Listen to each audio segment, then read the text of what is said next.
Hello everyone, welcome to my YouTube channel, the Untitled Academy. Today's video topic হচ্ছে Shiba Inu. Shiba Inu কি হইতে পারে, এই মার্কেটে পাম্প করতে পারে কিনা। অনেকে বলতেছে আপনি Shiba Inu নিয়ে কথা বললেন না কেন।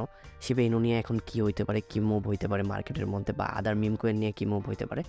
আদার মিম কয়েন নিয়ে কি মুভ হইতে পারে ওইটা নেক্সট ভিডিওতে আলোচনা করব, যে বেবি ডজ বা আদার কয়েনগুলো নিয়ে কি হইতে পারে। আপাতত আমরা Shiba Inu নিয়ে ডিসকাশন করি। Let's start the video. So overall cryptocurrency market bullish, bitcoin অনেক বলিশ, অনেক ভালো ভালো নিউজ মার্কেটের মধ্যে আসতেছে। ওই মতো অবস্থায় Shiba Inu 7 দিনের মধ্যে 17% মতো পাম্প করে। Shiba Inuর বর্তমান র্যাঙ্ক হচ্ছে কয়েন মার্কেট ক্যাপে 17 নাম্বার, 10-এর ভিতরে ছিল, এটা আস্তে আস্তে নিচে গিয়ে এখন 17 নাম্বারের মধ্যে হোল্ড করছে। সো ওভারঅল 7 দিনের মধ্যে 17% পাম্প করছে। আমরা আগে কি অ্যাকসেপ্ট করতে পারি Shiba Inuর মধ্যে, কখন বিটকয়েনের ডমিনেন্স কোথায় কীভাবে নামলে কখন থেকে আমরা বাই করতে পারি, কী পরিমাণ পাম্প করতে পারে। সো আমরা এখন বর্তমানে Shiba Inuর চার্টের মধ্যে আছি। Shiba Inu বর্তমানে প্রাইস হচ্ছে 5টা জিরোর পরে 80 সেন্টের, 80-র মতো আশপাশ, 80-র আশপাশ।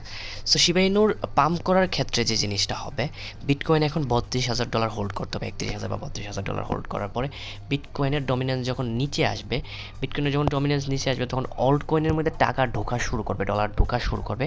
যখন অল্ট কয়েনের মধ্যে ডলার ঢোকা শুরু করবে, তাহলে Shiba Inuর মধ্যে অবশ্যই ডলার ঢুকবে। এই জোনটা অনেক ক্রুশিয়াল Shiba Inuর জন্য। এই জোনটা অনেক ইন্টারেস্টিং। এটা নিয়ে ভালো পরিমাণ একটা রেজিস্ট্যান্স আছে, ভালো পরিমাণ অ্যাকচুয়ালি সাপোর্টে গিয়ে যখন রেজিস্ট্যান্স হয়ে যায়। সো এই জোনটার মধ্যে এখন বর্তমানে প্রাইসটা আছে। এই জোনটা যখন ব্রেক করবে, বিটকয়েনের ডমিনেন্স যখন কমবে এবং বিটকয়েন যখন $30,000 হোল্ড করবে, যখন করতে পারবে ওই জিনিসগুলো, সবগুলো জিনিস যখন ব্যাটে বলে মিলে আসবে, তখন Shiba Inuর পাম্প করার পসিবিলিটি অনেক বেশি। কারণ Shiba Inuর অনেক বড় একটা কমিউনিটি আছে, অনেক বড় একটা টিম আছে। ওরা Shiba Inu বাই করার জন্য অনেকে হয়তো বা ওয়েটিংয়ে বসে আছে। সো এবং বর্তমানে র্যাঙ্ক হচ্ছে 17, এটা 5-6-6ও যাইতে পারে র্যাঙ্কের মধ্যে।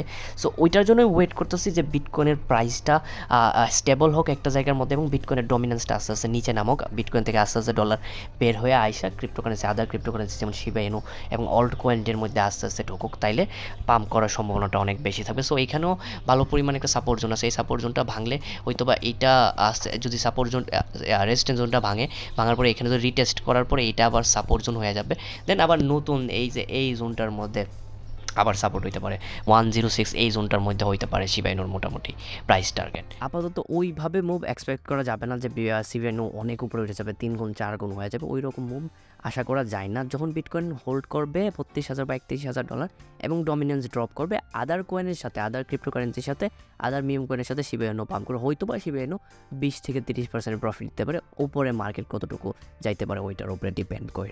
আপাতত ওভারঅল ক্রিপ্টো মার্কেট বলিশ, যে কোনো কয়েনের মধ্যে ইনভেস্ট করেন, পাম্প করতে পারে। Shiba Inuর মধ্যে করতে পারেন, ইথারিয়ামের মধ্যে করতে পারেন, আদার কয়েনগুলোর মধ্যে করতে পারেন। তবে মিম কয়েনের মধ্যে একটু রিটার্ন আসার সম্ভাবনা অনেকটা বেশি। আপাতত নিউজগুলো দেখেন, বিটকয়েনের ডমিনেন্স দেখেন, দেখার পরে বাই করেন। অনেকগুলো বাইং জোন দিব, স্পট বাইং জোন দিব, যাতে করে আপনারা স্পট বাই করতে পারেন এবং বেশিতে সেল করতে পারেন। আপাতত বিটকয়েনের ডমিনেন্সটা এবং বিটকয়েনের স্টেবিলিটিটা নিয়ে দেখেন, আর নিউজগুলোর প্রতি খেয়াল রাখেন। আই হোপ দ্যাট ভিডিওটা ইনফরমেটিভ লাগছে। যদি ইনফরমেটিভ লাগে তাহলে like, comment, share and subscribe করে দিন। Thanks for watching this video.